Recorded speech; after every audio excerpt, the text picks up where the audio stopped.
And now, ladies and gentlemen, moving on to our final panel discussion for today on the creative and communicative power of AI. Joining us on the panel are Dr. Gevorg Mantasyan, First Deputy Minister at the Ministry of High-Tech Industry at the Republic of Armenia, Mr. Yves Iradukunda, Permanent Secretary of the Ministry of ICT and Innovation at Rwanda, Dr. Cosmas Mwikirize, Deputy Minister of Science, Technology and Innovation of Uganda. Moderating this discussion will be Mr. Rafi Kasarjian, Founder and Principal Advisor at Sensian. I'll say something about internet. It's still a challenge, although the penetration has improved. We ensure that all schools have computer labs that have connectivity to the internet. The penetration is about 30%. Most of the schools have computer labs now. So that really helps to ensure that the right infrastructure is in place to accelerate the application of AI. Then lastly, I could talk about accelerated computing, where again we're still having challenges, but again we've had private sector players come in, global players to provide both cloud-based solutions as well as physical solutions. So in a nutshell, the government is very deliberate on putting in place interventions. I should also mention that the government has also incentivized the private sector to develop AI-based innovation-driven enterprises. Most of the incentives are around taxes, tax relief. If you can invest in R&D that's geared towards IT, towards AI, you get some tax relief. But more importantly, that's supposed to ensure that you have a sink for the human capital that you're developing at the lower level. And gradually we're seeing that all these are bearing fruit. We have a lot of tech companies that are coming up, and I think Uganda is really on track to becoming an AI powerhouse in East Africa and Africa. Very good, thank you. And now I'll turn to the Permanent Secretary of the Ministry of ICT and Innovation of Rwanda. Rwanda is known to have, for its forward-thinking approach to technology and innovation. Could you elaborate on Rwanda's efforts in using AI to drive digital creativity and innovation, particularly in the public sector? So it's kind of a different angle to the previous question. What policies have been key in advancing AI-driven communication in Rwanda? Thank you. And first of all, I just wanted to thank the government of Armenia for associating us with the WCIT2024. It's been really great to hear from different expertise on different panels and discussions around both investments by government, private sector, but most importantly, policies and regulatory framework that enable these emerging technologies. Rwanda is not far from these different dynamics when it comes to setting up the right policies and frameworks. In fact, when you look at our context, being ourselves a landlocked country, with limited natural resources, it's very important that we embrace the technologies to drive innovation and also create solutions that can be the backbone of our economic growth in terms of really playing a regional and global game, if you will.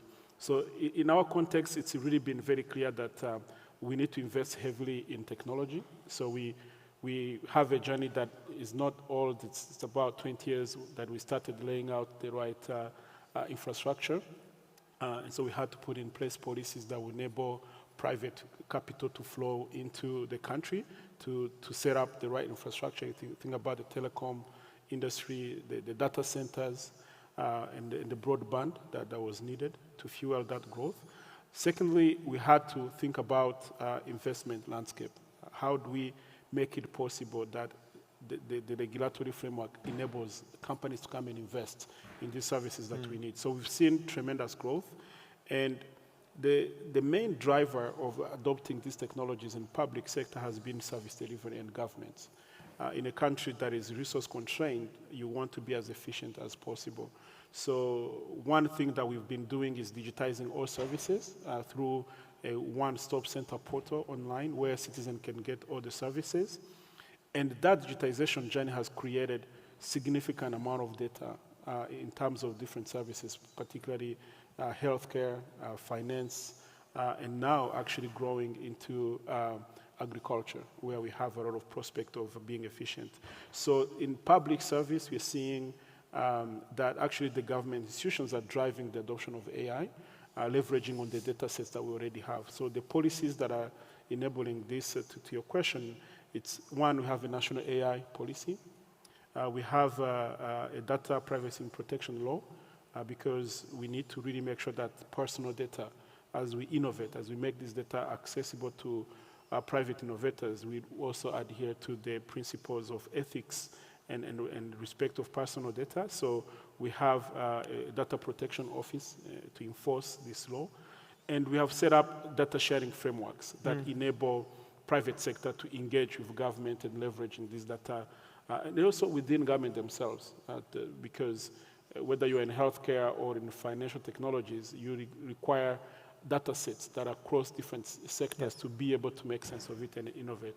So I would say we are on track to create enabling environment, and also the government is leading by example.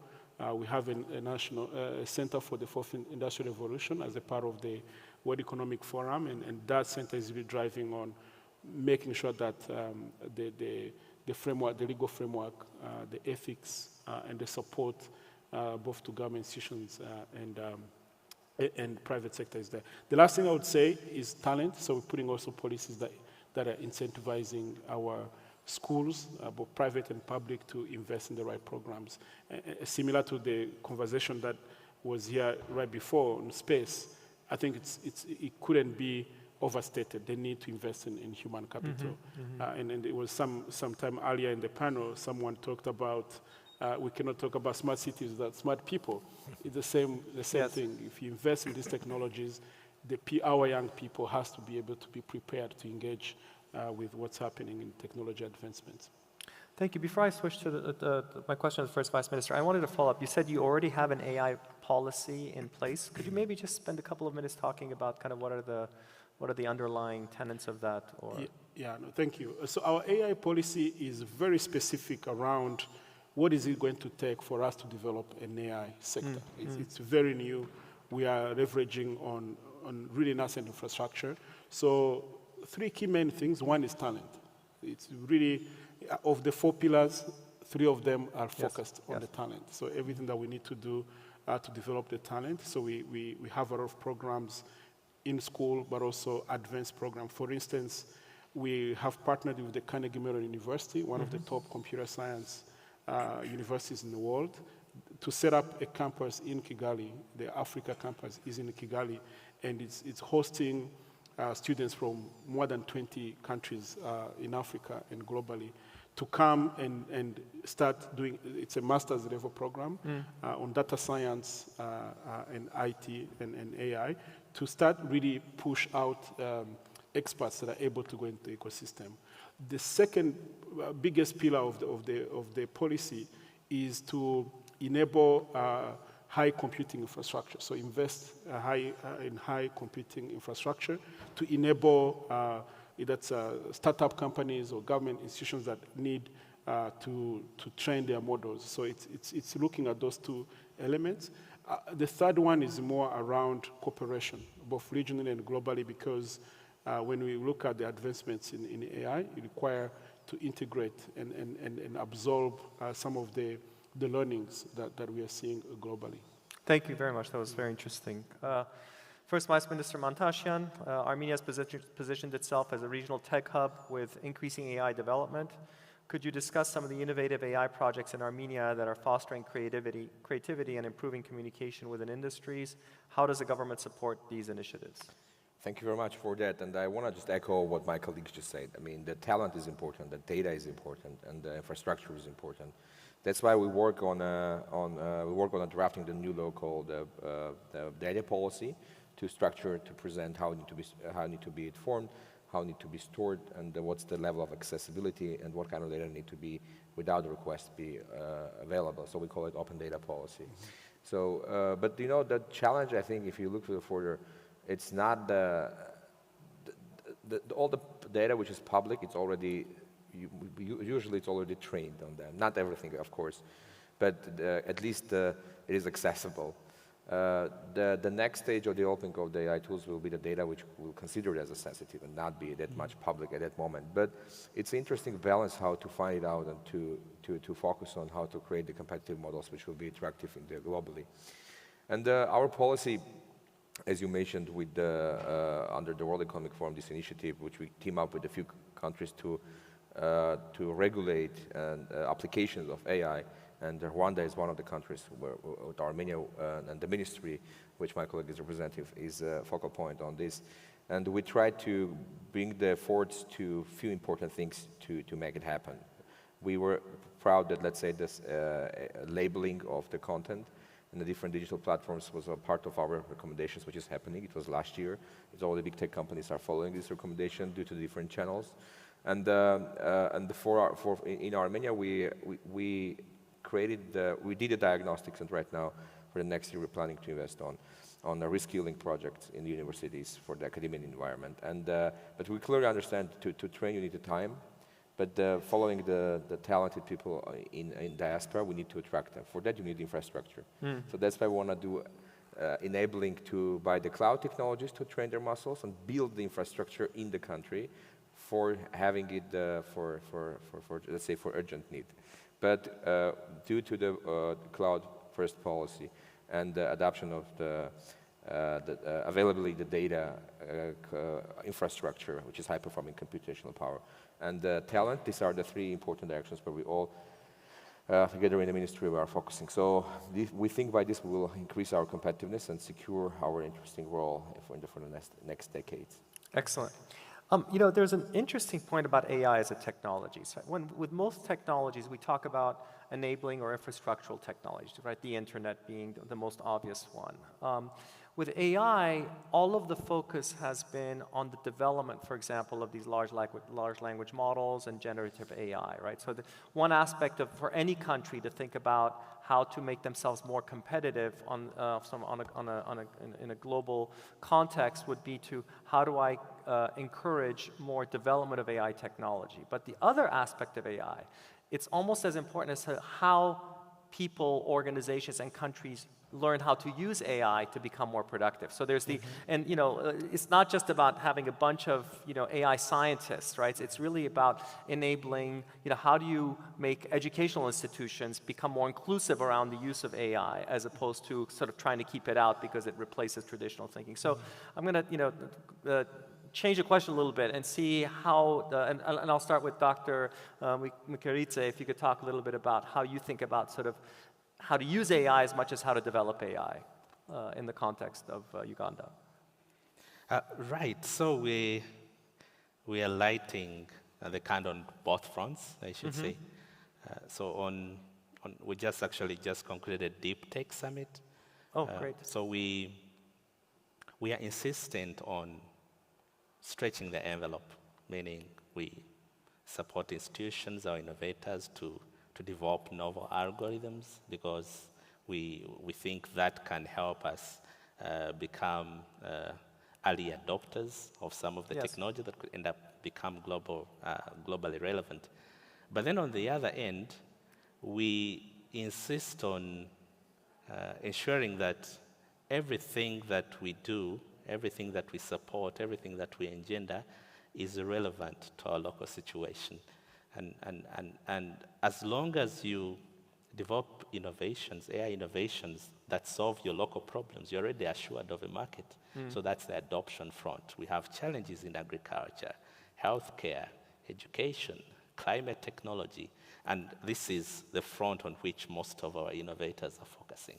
So yes, we can look at what has already been developed and leverage that and also promote its use, but also stretch the envelope so that we get ahead of the curve. Excellent. Mr. Reeves, anything you wanted to add to that?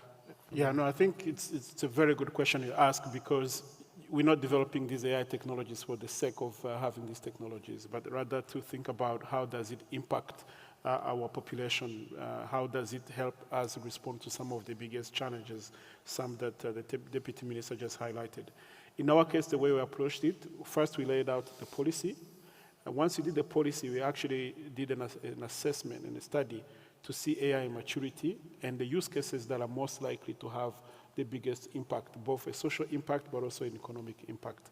So that study is what is driving our investments. So there is the foundational parts of it, the policy, the infrastructure, the talent and everything, but at the end of the day, we're looking at where we have the most mature ecosystems in terms of data, in terms of the innovations appetite. So healthcare was number one in our case.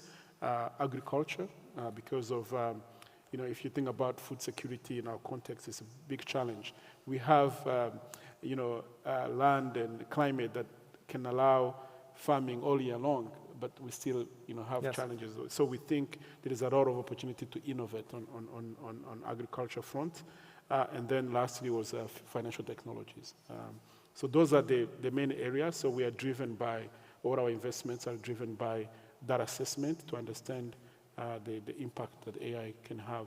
And also look at other emerging technologies. How quickly can we adopt them to benefit even as we build for the most advanced capabilities. Thank you. First Prime Minister Mantasyan, the high-tech ministries in any country are sort of they're the leading proponent of the incorporation of the inclusion of technology in different fields. How have your discussions been with your colleagues in other ministries around adoption? I mean, we mentioned healthcare, we mentioned education, we mentioned agriculture. Where are we in that process? And for example, just to give you an example, the presentation by the mayor of Yerevan this morning I learned a lot about the city that I live in that I had no idea was going on in terms of the inclusion and incorporation of AI into managing the city. That's a few years ago. Maybe I would be not that much optimistic. Maybe, but right now I can say that the news and the echo of the AI adoption in the different industries is in a government as well. So people are trying to learn and understand it better. We in the ministry try to do the different workshops. Yes. We arranged few workshops for the government, high officials, for the middle level management, as public servants, to understand the technology and find the application. And of course, we can't do it alone. We can raise our voice. We can try to make it happen. But if it will not be accepted, we will be alone in the field. So we try to engage our partners to present the benefits of the technology. And of course, I need to clearly state we are supporting the regulation of application of AI, but not too much to limit the development of the technologies. Even during the conversation with few of our representatives of different leading tech companies from Silicon Valley, sometimes even they ask it to a little bit, can you do it a little bit lower because it goes too fast when we are not being able to adapt to this reality. But we are not saying that we'll do exactly that way. We're saying we're listening this to try to understand how to go on the further. And of course, the engagement is important. And plus, the engaging the wider society. It's not only the government. So the government is a part of the whole society. Let's not forget about this.